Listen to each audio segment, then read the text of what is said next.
नमस्कार, ज्ञान की डिजिटल दुनिया ध्येय रेडियो के इस पॉडकास्ट में आपका स्वागत है। देश भर में कोरोना के केसेस कम होने का नाम नहीं ले रहे। रोज 3.5 लाख से ऊपर संक्रमितों का आंकड़ा आ रहा है। ऐसे में मनुष्यों को तो सावधानी बरतनी जरूरी थी ही, लेकिन अब एक ऐसा मामला सामने आया है जिसमें जानवरों तक कोरोना का संक्रमण पहुंच चुका है। हैदराबाद के नेहरू जूलॉजिकल पार्क, वहां पर 8 एशियाई शेर कोरोना से संक्रमित पाए गए हैं। एशियाटिक लॉयंस के बारे में आपने सुना होगा, आगे मैं उसके बारे में थोड़ी विस्तार से चर्चा भी करूंगा। लेकिन आप सोचिए, शेर अगर कोरोना संक्रमित पाए जा रहे हैं तो हमारे लिए ये कितना बड़ा खतरा है। लेकिन अभी चिंता इस बात की ज़्यादा है कि आखिर शेर कोरोना संक्रमित कैसे पाए जा सकते हैं, क्या ये जानवरों तक में फैल सकता है? तो हाँ, इससे पहले भी बहुत से ऐसे केस आए हैं। यूएस की मैं बात कर रहा हूँ और यूरोप की, जहाँ पर वाइल्ड मिंक कोरोना से संक्रमित पाया गया था, जानवर है। और इसके अलावा घरों में कुत्ते, बिल्लियाँ, इसके अलावा जू के टाइगर, लॉयन और स्नो लेपर्ड्स अमेरिका में बहुत बड़ी मात्रा में कोविड से संक्रमित मिले थे। अगर अब भारत में भी ऐसा हो रहा है तो स्थिति गंभीर है। ये बात पिछले सप्ताह की है, जब centre for cellular and molecular biology ने नेहरू जूलॉजिकल पार्क के अधिकारियों को बताया कि आरटी-पीसीआर टेस्ट जिन शेरों का कराया गया उसमें 8 शेर पॉजिटिव पाए गए हैं। जूलॉजिकल पार्क ने इस बात की पुष्टि की और अब इस नेहरू जूलॉजिकल पार्क को आम लोगों के लिए थोड़े दिनों के लिए बंद कर दिया गया है। आपको ये जानना बेहद अहम है कि ये जो पार्क है ये काफ़ी घनी आबादी के बीच में है, और चूंकि कोरोना वायरस को अब एयरबॉर्न बताया जा रहा है, यानी हवा से भी ये संक्रमण फैल सकता है, आपके नाक से, मुंह से, या फिर आपकी आंख के माध्यम से, या आपके शरीर में प्रवेश कर सकता है। ऐसे अभी तक के बयानात आ रहे हैं सामने। WHO की गाइडलाइंस भी सामने आई। इससे पहले लैंसेट की रिपोर्ट में भी इसे हवा में फैलने वाला वायरस बताया गया। अगर ये वायरस हवा में फैल रहा है तो इस जूलॉजिकल पार्क के आसपास रह रहे लोगों के संपर्क में आने से हो सकता है कि इन शेरों को संक्रमण हुआ हो। ये भी कहा जा रहा है, अंदाज़ा है कि इन शेरों की देखभाल करने वालों से भी इन्हें संक्रमण हो सकता है। आपको शायद पता हो कि इस जू में काम करने वाले 2 दर्जन से ज़्यादा कर्मचारी कोरोना से पहले ही संक्रमित हो चुके हैं। इस जू में करीब 12 शेर हैं जिनकी उम्र करीब 10 साल है। अभी जिन 8 शेरों में कोरोना का संक्रमण पाया गया है उनमें 4 शेर हैं और बाकी शेरनी। हालांकि हम सबको शेर कह देते हैं, जो कि होना नहीं चाहिए। वायरस का कौन सा स्ट्रेन उन तक पहुंचा है, इसे पता लगाने की कोशिश की जा रही है। अब ये बात पता कैसे चली, यानी आरटी-पीसीआर क्या उनका हमारी तरह हुआ? तो हाँ, शेर के तालू के नीचे के हिस्से से स्वैब के नमूने लिए गए, जैसे हमारे लिए जाते हैं, और उन्हें जांच के लिए हैदराबाद की CCMB लैब में भेजा गया।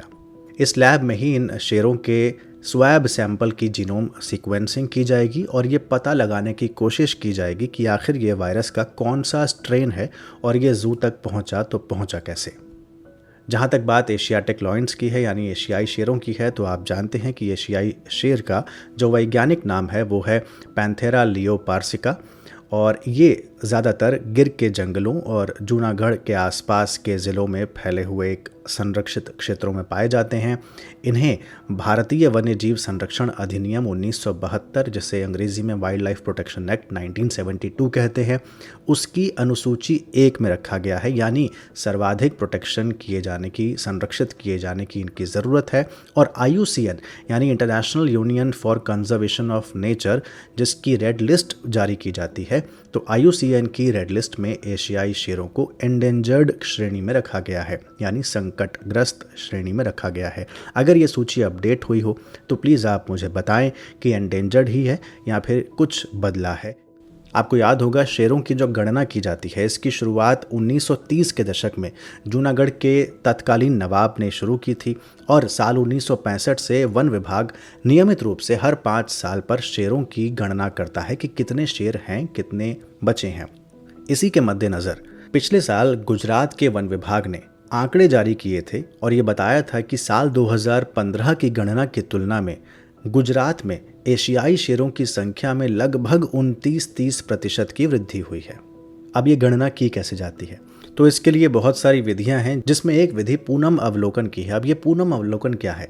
देखिए, आप जानते हैं हर महीने पूर्णिमा होती है, तो इस तिथि को जो शेरों की गणना के लिए आयोजन होता है उसी को कहते हैं पूनम अवलोकन।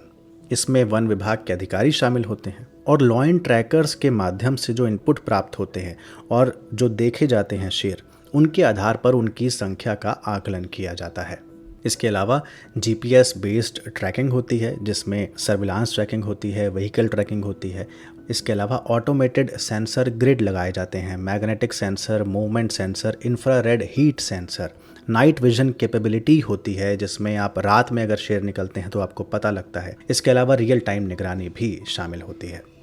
आपको यहाँ बता दूं कि पर्यावरण, वन एवं जलवायु परिवर्तन मंत्रालय ने साल 2018 से 2021 तक यानी 3 वित्तीय वर्षों के लिए एशियाटिक लॉइन कंजर्वेशन प्रोजेक्ट की शुरुआत की थी। इसके तहत एशियाई शेरों के संरक्षण और उनकी संख्या बढ़ाने के लिए किए जा रहे प्रयासों को बल प्रदान किया जाएगा और आधुनिक तकनीक, उपकरण, वैज्ञानिक अनुसंधान आदि की सहायता से इस कार्य को अंजाम दिया जाएगा। तो ये था आज का ध्येय पॉडकास्ट। और अब आज का सवाल। जैसा मैंने आपको गिर नेशनल पार्क और वाइल्ड लाइफ सेंचुरी के बारे में बताया, तो आपको मुझे बताना है कि गुजरात में गिर के अलावा और कौन कौन से नेशनल पार्क्स हैं, यानी गुजरात में और कौन कौन से राष्ट्रीय उद्यान हैं। आप ये बात मुझे कमेंट बॉक्स में बताइए, नहीं पता सर्च कीजिए और फिर बताइए। तो ये था आज का ध्येय पॉडकास्ट। मेरा नाम अंजुम शर्मा है और आप ये तमाम पॉडकास्ट ध्येय IAS की वेबसाइट पर भी सुन सकते हैं। अगले पॉडकास्ट के साथ जल्द हाजिर होंगे। तब तक खूब ख्याल रखिए, मास्क लगाते रहिए, हाथ सैनिटाइज करते रहिए। शुक्रिया।